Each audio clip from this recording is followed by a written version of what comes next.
and welcome my fellow interview ninjas. This is HR Sensei Ayushi here to equip you with ultimate tools and techniques to conquer your job interviews with ninja-like precision. So today we are going to talk about how to crack any interview, whether it is for freshers or whether it is for experienced people. There are three basic things that we should focus on. So first is preparation, second is confidence, and third is communication. So these are the three basic pillars to crack any interview. Now let's dive in deep to understand how we can do all of this. So I have made some points that I'm going to share it out with you all, and you can make a note of it and see what will applies to you. The first thing is research the company and its history. Why is this important? Researching the company would allow you to tailor those answers according to what the company is actually looking for. So this is very important to know the history of the company, what have they done and what are they into. This will also allow you to make the decision whether you really fit in, whether you will really fit in this company or not. So when you research the company and its history really well, it will show that you are genuinely interested and you just did not randomly apply to this company. So that's why this is extremely important. So when you research the company, make sure that you know about the history, the products or the services that they deal in, the mission that they have, the recent news, if any. This will show that you are genuinely interested in this position, and this is extremely important. It is said knowledge is confidence. And hence, when you know what exactly has happened previously and what is the trend, then you would be able to answer and tailor all those answers and responses according to that, according to the post that you are applying for. It will also help you asking informed questions. So when you ask questions in an interview, it shows that you are genuinely curious and interested to the post that you're applying for. The proper information, you can also assess if the company is stable enough or not. It will also demonstrate the initiative that you are taking. So hence, we need to research well in advance. Next, and the most important thing is understanding the job description. So we just keep applying for jobs without really giving it a thought, and we just fall in the rut. So it's not really a good practice to sit in an interview without knowing the job description, especially when you are a fresher and even experienced people. So a lot of times you will be asked, like, did you go through the job description? And you would say, I lost it. That gives a very bad impression.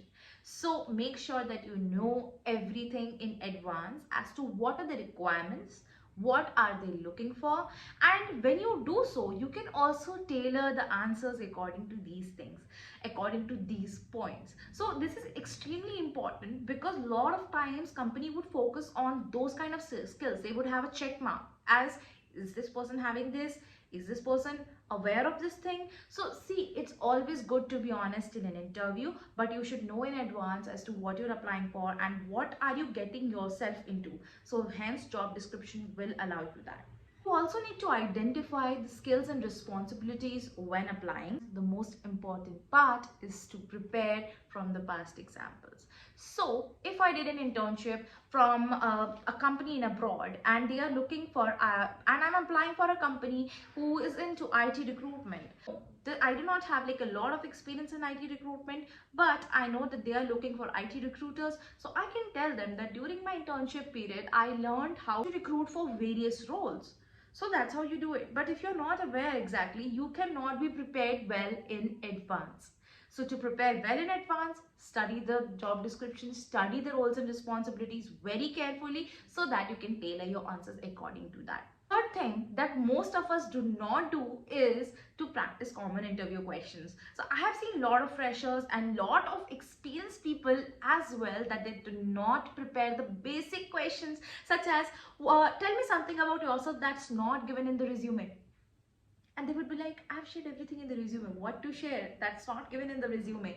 So these kind of questions can be very confusing. That's why you need to prepare well in advance. These questions are something that even if someone asks you when you are sleeping, you should be able to answer that. So specifically when you are ready, mindfully, when you are ready that yes, I am applying for jobs, you should be equipped with these simple questions and answers. Strengths and weakness. So It happened with me that I was not prepared.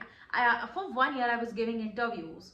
1 year, getting selected in a lot of companies, but a lot of time I overlooked the fact that they are asking something and I just don't know. So the very first question that happened in my current company was, state your strengths and weaknesses. So I know my weaknesses, but to be honest, I know my strengths as well, but I could not put them in words.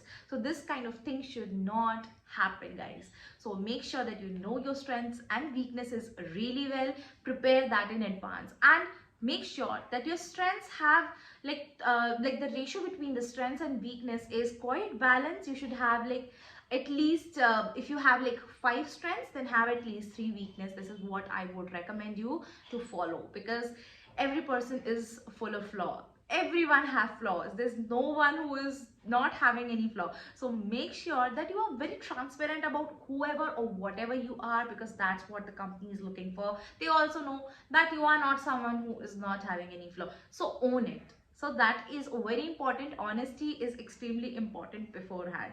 Give behavioral examples. So behavioral examples can be like star method is one of the most common methods that you should use. Behavioral examples are something that has happened in the past. So you have to share those kind of experiences with the help of star method.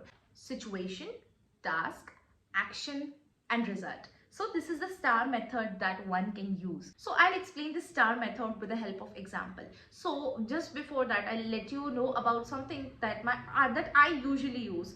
So when I graduated, I worked as a customer service associate for 6 months on contract basis.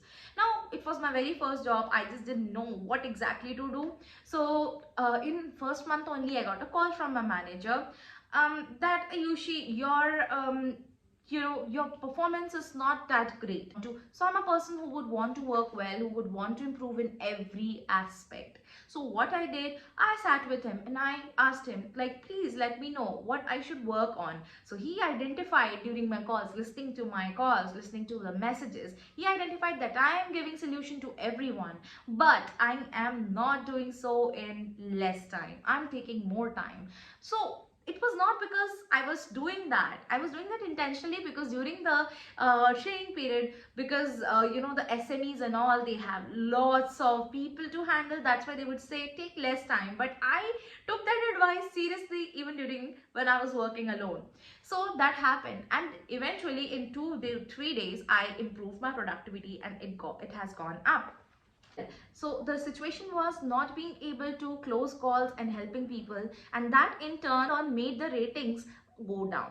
So how I worked, what was the task? Task is to decrease the time and help the people easily in less amount of time, and taking more chats and calls. So that was the task. Action at that point was doing it actually, right? So that was the action that I took. So I started doing it. I started taking less time and doing more in less amount of time. And the result was getting the high response rate from the customers, because they were really satisfied in a short amount of time.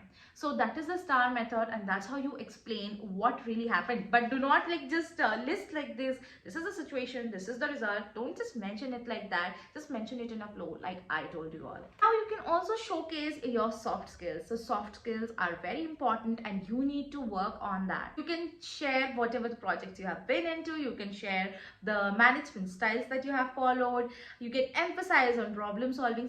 This is how you showcase your soft skills.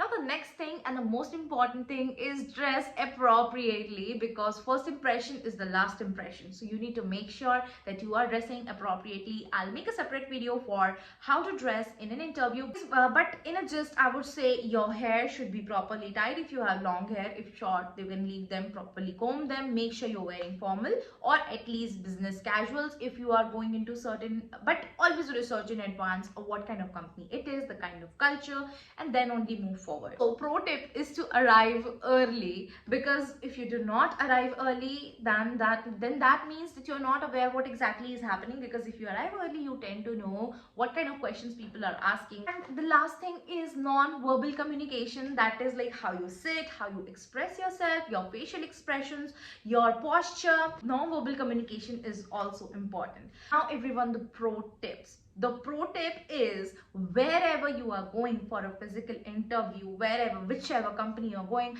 make sure you are talking to people who are sitting with you.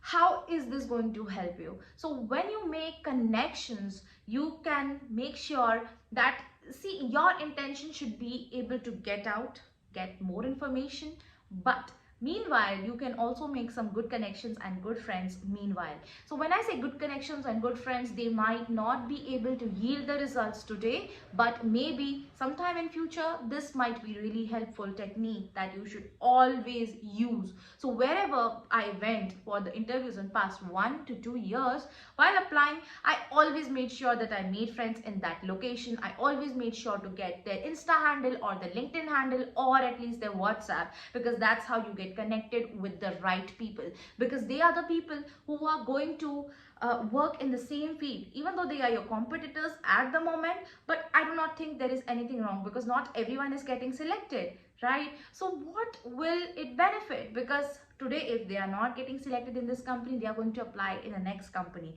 but somehow they are going to get selected in some or the other company, and that's how you build network. So this is network 101, and this is the most overlooked technique that people do not make sure they do. So that's it for today, everyone. So this is HR Sensei Ayushi. So if you feel that this video was helpful, make sure to subscribe to my channel for more such videos.